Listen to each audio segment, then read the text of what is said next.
പ്രകൃതി അതിൻ്റെ മനോഹാരിത മുഴുവൻ ഒളിപ്പിച്ചു വെച്ചൊരിടം.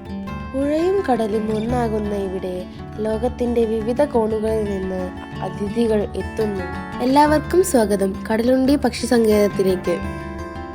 അതെ, കടലുണ്ടി പുഴ അറബിക്കടലിനോട് ചേരുന്നിടം, അതാണ് കടലുണ്ടി.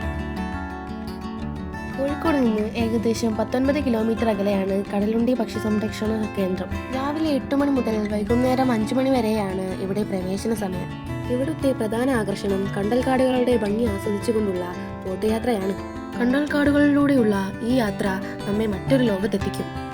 ഈ പച്ചപ്പിനിടയിൽ പ്രകൃതി ഒരുക്കുന്ന വിസ്മയങ്ങൾ അത് നമ്മൾ കണ്ടു തന്നെ അറിയണം. 8 പേർക്ക് യാത്ര ചെയ്യാവുന്ന ഒരു ബോട്ടിന് 800 രൂപ മുതൽ 1000 രൂപ വരെയാണ് ഇവിടെ അവർ ഈടാക്കുന്നത്. സൈബീരിയയിൽ നിന്നും ഹിമാലയത്തിൽ നിന്നും യൂറോപ്പിൽ നിന്നും വരെ കിലോമീറ്ററുകൾ താണ്ടി വിവിധ ഇനം ദേശാടന പക്ഷികൾ ഇവിടെ എത്തുന്നു. എന്നാൽ ഏത് സമയവും ഇവിടെ പക്ഷികളുടെ ഒരു വലിയ ബഹളം തന്നെയാണെന്ന് കരുതി ആരും ഇങ്ങോട്ട് വരരുതേ. എന്നാൽ തീരെ പക്ഷികളെ കാണില്ല എന്നല്ല പറയുന്നത്. നമ്മൾ വരുന്ന സമയവും കാലാവസ്ഥയും ഒക്കെ അനുസരിച്ച് മാത്രമേ പക്ഷികളെ കാണാൻ നടക്കുകയുള്ളൂ. പക്ഷികളെ കണ്ടില്ലെങ്കിലും മനസ്സിന് സമാധാനവും കണ്ണിന് കുളിർമയും നൽകുന്ന നല്ലൊരു യാത്രയുടെ ഒരു പിടി സുന്ദര ഓർമ്മകളുമായി നിങ്ങൾക്ക് മടങ്ങാം.